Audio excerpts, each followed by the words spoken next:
Hello बच्चों। आज हम 10th क्लास का लेसन नंबर 2 पढ़ने जा रहे हैं, जिसका नाम है अम्ल, क्षारक और लवण। तो अम्ल और क्षारक के बारे में आप छोटी कक्षाओं में पढ़ते आ रहे हो। जो भी खट्टे पदार्थ हम खाते हैं, जैसे नींबू, आंवला, संतरा, दही, इन सब में अम्ल होता है और अम्ल के कारण ही इनका स्वाद खट्टा होता है। उसी तरह क्षारक जो होते हैं वो स्वाद में कड़वे होते हैं, जैसे कि बेकिंग सोडा और साबुन, वॉशिंग पाउडर, चूने का पानी, ये सभी क्षारक हैं। ठीक है। तो अम्ल जो हैं वो, उनको आप छू के देखोगे तो आपको साबुन जैसे नहीं लगेंगे, लेकिन क्षारक जो हैं वो स्पर्श करने पर साबुन जैसे होते हैं। अम्ल जो हैं वो नीले लिटमस को बदल कर लाल रंग में बदल देते हैं, जबकि क्षारक जो हैं वो लाल लिटमस को नीला कर देते हैं। लिटमस एक प्रकार का सूचक होता है, एक पेपर होता है नीले रंग का और लाल रंग का, जो हमें ये पहचान करने में मदद करता है कि कौन सा पदार्थ अम्लीय है और कौन सा क्षारीय है। अगर कोई पदार्थ नीले लिटमस को बदल कर लाल रंग कर देता है तो मतलब वो अम्ल है, और अगर कोई पदार्थ लाल लिटमस के रंग को बदलकर नीला कर देता है तो मतलब वो क्षारक है। उसी तरह एक और सूचक है फिनोल्फ्थैलिन, जो अम्ल के साथ मिलने पर कोई रंग नहीं देता, लेकिन क्षारक के साथ मिलने पर गुलाबी रंग देता है। तो इस तरह से ये हमें पहचान करने में मदद करते हैं। हल्दी भी एक प्रकार का सूचक है, जो अम्ल के साथ कोई रंग नहीं देता, लेकिन क्षारक के साथ लाल रंग देता है। आपने देखा होगा जब आपके कपड़ों पर कोई हल्दी का दाग, सब्जी का दाग लग जाता है और हम उसे साफ करने के लिए जब साबुन लगाते हैं तो वो लाल हो जाता है दाग। क्यों? क्योंकि साबुन में एक क्षार है जो हल्दी के साथ मिलकर लाल रंग देता है। दही में लैक्टिक अम्ल, नींबू में सिट्रिक अम्ल, इमली में टार्टरिक अम्ल होता है। उसी तरह सोडियम हाइड्रोक्साइड, ये क्षारक के उदाहरण हैं। सोडियम हाइड्रोक्साइड जो कि आमतौर पर साबुन, डिटर्जेंट में होता है। मैग्नीशियम हाइड्रोक्साइड एक एंटासिड है, जब आपको एसिडिटी हो जाती है तो उन दवाइयों में इसका उपयोग होता है। कैल्शियम हाइड्रोक्साइड यानी कि चूने का पानी, ये सभी क्षारक हैं और ये अम्ल हैं, ये प्राकृतिक रूप से पाए जाने वाले।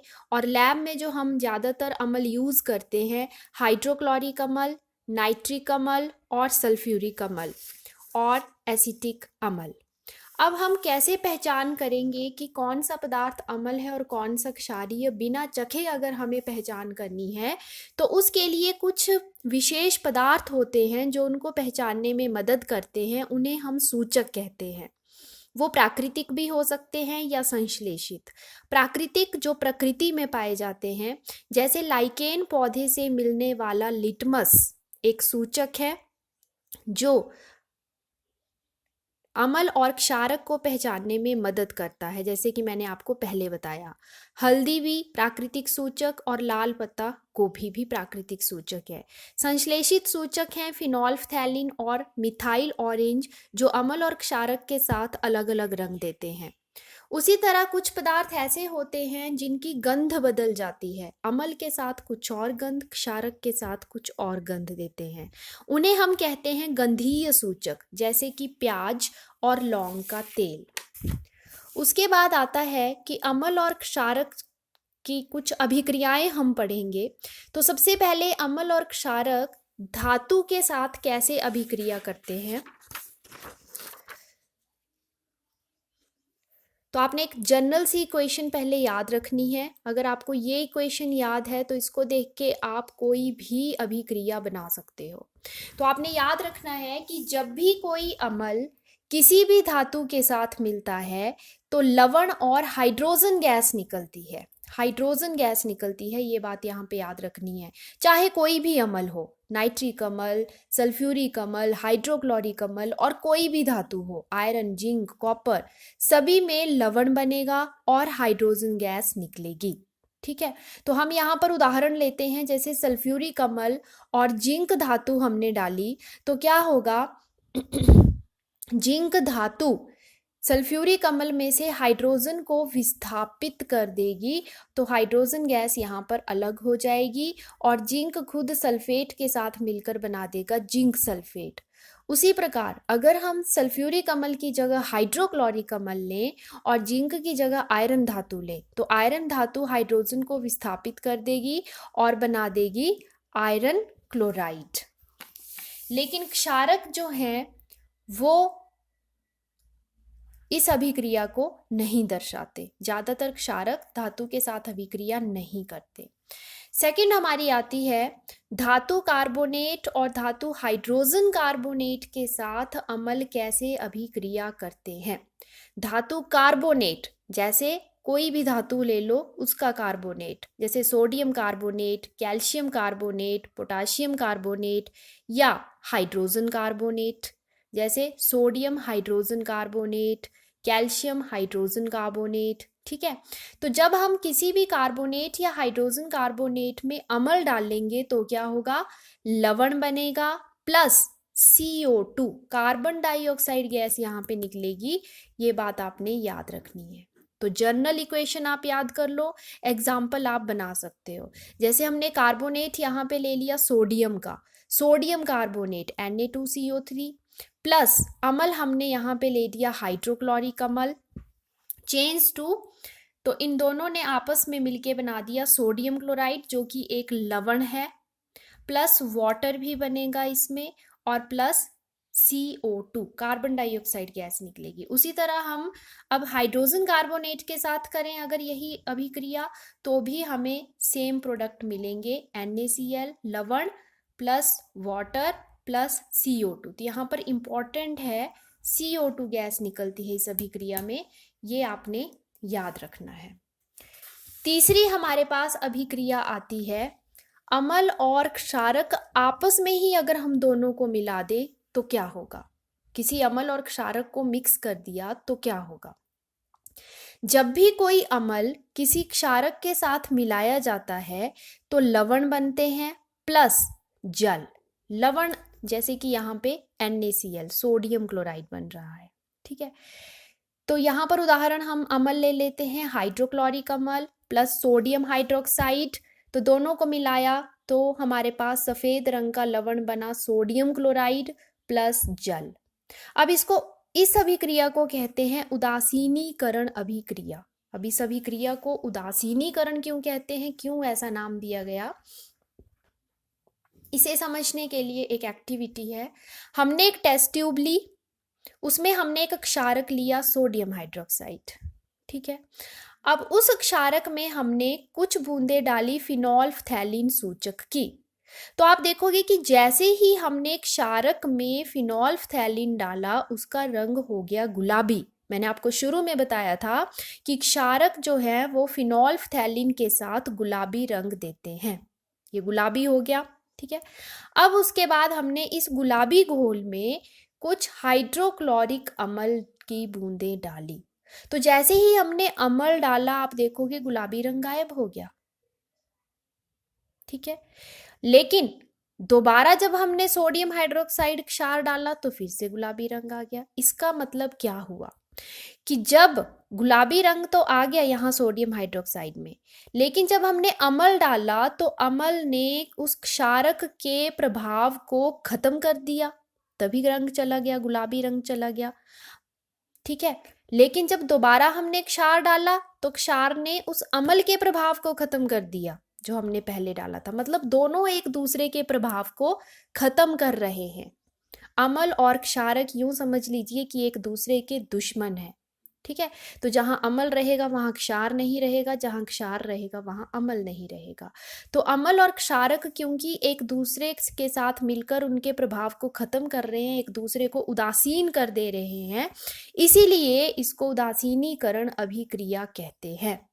तो ये इसकी परिभाषा है कि जब अम्ल और क्षारक आपस में मिलकर बनाएंगे क्या, लवण और जल बनाएंगे, तो ऐसी अभिक्रिया को उदासीनीकरण अभिक्रिया कहते हैं। उसके बाद अगली जो हमारी अभिक्रिया आती है अम्लों के साथ धातु ऑक्साइडों की अभिक्रिया। धातु ऑक्साइड कैसे अभिक्रिया करेंगे अम्लों के साथ, तो धातु ऑक्साइड मतलब ऑक्सीजन के साथ बने यौगिक।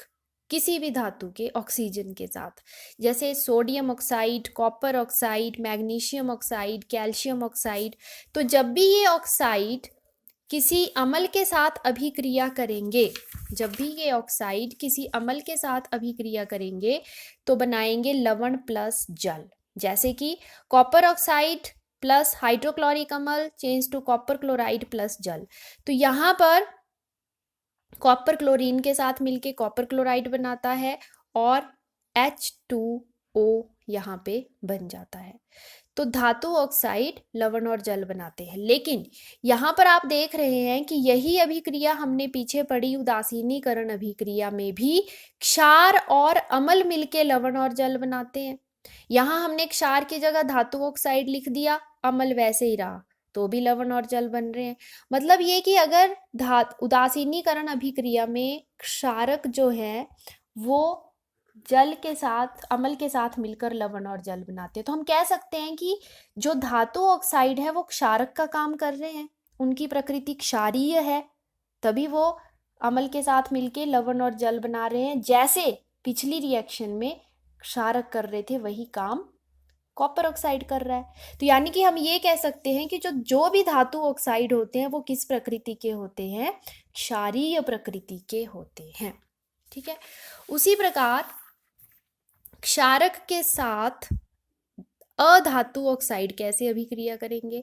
अधातु ऑक्साइड, यहाँ धातु थे यहाँ अधातु, जैसे CO2, सी कार्बन एक अधातु है, उसको ऑक्साइड लिया और किसी क्षारक के साथ अभिक्रिया करवा दी तो भी लवण और जल बनेगा। अब यहाँ आप देखो कि अगर हम क्षारक अधातु ऑक्साइड की जगह अम्ल लिखें तो ये वही अभिक्रिया आ गई, अम्ल प्लस क्षारक लवण और जल बना रहे हैं, उदासीनीकरण अभिक्रिया आ गई। यानी कि हम कह सकते हैं कि जो अधातु ऑक्साइड हैं वो अम्ल की तरह व्यवहार प्रकट कर रहे हैं, इसीलिए जो अधात्विक ऑक्साइड होते हैं वो अम्लीय प्रकृति के होते हैं। ये पॉइंट आपने नोट कर लेना है और याद रखना है कि धातु ऑक्साइड हमेशा क्षारीय प्रकृति के होते हैं, जबकि अधातुओं के ऑक्साइड हमेशा अम्लीय प्रकृति के होते हैं। नेक्स्ट हमारा टॉपिक है कि सभी अम्लों में हाइड्रोजन आयन होते हैं।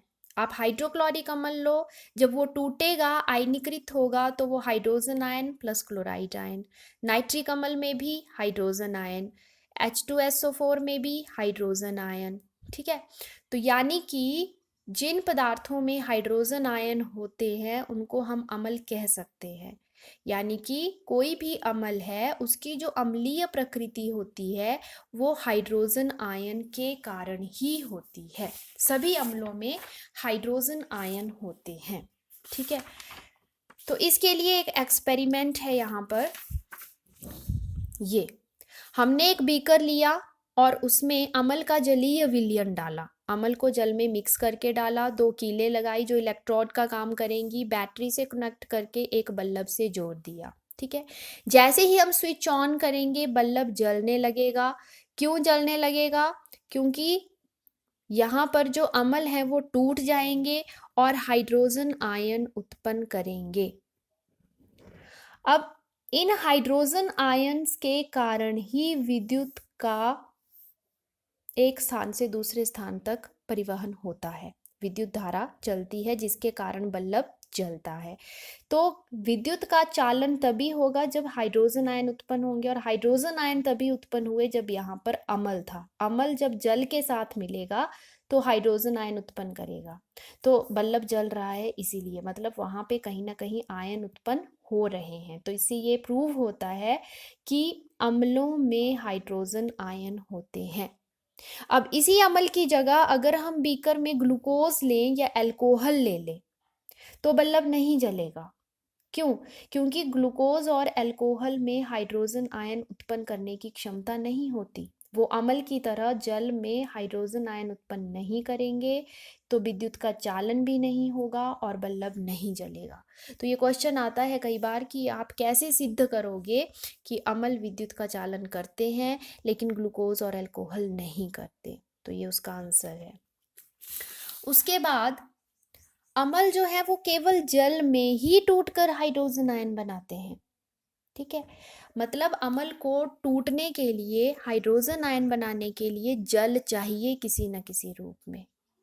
जैसे कि हमने एक टेस्ट ट्यूब ली और उसमें हमने ठोस सोडियम क्लोराइड लिया, ठोस मतलब कोई पानी की बूंद तक नहीं उसमें, और उसमें हमने सांद्र सल्फ्यूरिक अम्ल डाला जिसमें भी पानी बिल्कुल नहीं था। तो जैसे ही हमने H2SO4 NaCl में डाला तो HCl गैस निकलेगी, हाइड्रोक्लोरिक यहाँ से निकलना शुरू होगा। हमने 2 लिटमस पेपर लिए नीले रंग के, ठीक है, एक लिटमस पेपर को हमने गीला किया पानी से, आर्द्र लिटमस, और दूसरा हमने लिया सूखा। तो हमने क्या देखा कि जो HCl यहाँ से निकल रहा था, गैस निकल रही थी, उसने गीले वाले लिटमस पेपर का जो नीला रंग था उसको लाल कर दिया, लेकिन सूखे पे कोई फर्क नहीं पड़ा, वो नीले का नीला ही रहा। क्यों? क्योंकि यहाँ पे आर्द्र शब्द है, आर्द्र मतलब गीला, यानी कि उसमें पानी है। यहाँ कहीं पानी नहीं है, सूखी HCl गैस निकल रही है, सूखा अम्ल निकल रहा है, लेकिन वो सूखा अम्ल जैसे ही पानी के कांटेक्ट में आया उसने आयनीकृत होकर हाइड्रोजन आयन उत्पन्न कर दिए, अपना अम्लीय व्यवहार दिखा दिया और उसने नीले लिटमस को लाल कर दिया।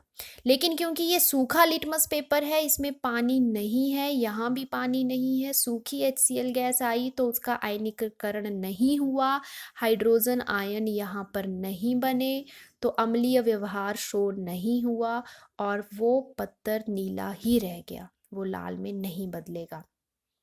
तो यानी कि जब हाइड्रोक्लोरिक अम्ल वाटर के साथ मिलेगा, जल के साथ मिलेगा, तभी हाइड्रोजन आयन उत्पन्न करेगा। ठीक है, और जो क्षारक होते हैं वो जलीय विलयन में टूटकर हाइड्रोक्साइड आयन बनाते हैं, OH नेगेटिव। तो ये पहचान है, अम्ल हमेशा हाइड्रोजन आयन और क्षारक हमेशा हाइड्रोक्साइड आयन बनाते हैं, लेकिन सिर्फ और सिर्फ जल की उपस्थिति में। उसके बाद अम्ल को जल में मिलाना चाहिए, ना कि जल को अम्ल में। क्यों? ये कई बार क्वेश्चन आता भी है कि मान लो हमने एक बीकर लिया और इसमें हमने लिया सांद्र हाइड्रोक्लोरिक अम्ल HCl, ठीक है, अब इसमें हम पानी मिलाएंगे, जल मिलाएंगे, मिलाना चाहते हैं, इन दोनों को मिक्स करना चाहते हैं, इसको डाइल्यूट करना चाहते हैं, तनुकृत करना चाहते हैं। यहाँ हमने उल्टा कर दिया, यहाँ हमने जल लिया, ठीक है, और यहाँ से हम HCl की बूंद बूंद करके डालेंगे। तो इस क्वेश्चन के अनुसार ये तरीका गलत है और ये तरीका ठीक है। क्यों? क्योंकि हाइड्रोक्लोरिक अम्ल और जल के बीच की जो अभिक्रिया है वो बहुत ही ऊष्माक्षेपी, ऊष्माक्षेपी मतलब ऐसी अभिक्रिया जिसमें बहुत अधिक मात्रा में ऊष्मा निकलती है, दोनों को मिक्स करते हैं तो बहुत ऊष्मा निकलती है। तो अगर हम डायरेक्ट HCl में जल को मिलाएंगे तो इतनी ज़्यादा मात्रा में ऊष्मा निकलेगी कि आपका ये कांच का बीकर टूट भी सकता है और जो मिश्रण बनेगा वो आपके ऊपर गिर सकता है और आपको नुकसान पहुंचा सकता है। लेकिन अगर हम ये तरीका अपनाएंगे, जल लिया है पहले, उसमें अम्ल की एक बूंद डालेंगे, फिर उसको हिलाएंगे, फिर दूसरी बूंद, फिर हिला हिलाकर उसको थोड़ा थोड़ा बूंद बूंद करके जल में डालेंगे, जिससे थोड़ी मात्रा में ऊष्मा निकलती जाएगी, मिश्रण ठंडा रहेगा, ऊष्मा अधिक मात्रा में नहीं निकलेगी और हमें कोई नुकसान नहीं होगा। तो इसीलिए हमेशा लैब में जब भी काम करना हो तो अम्ल और जल को मिक्स करते वक्त ये ध्यान रखना है कि हमें अम्ल को जल में मिलाना चाहिए, ना कि जल को अम्ल में। तो आज के लिए बस इतना ही। इस लेसन का सेकंड पार्ट हम अगले वीडियो में देखेंगे। Thank you.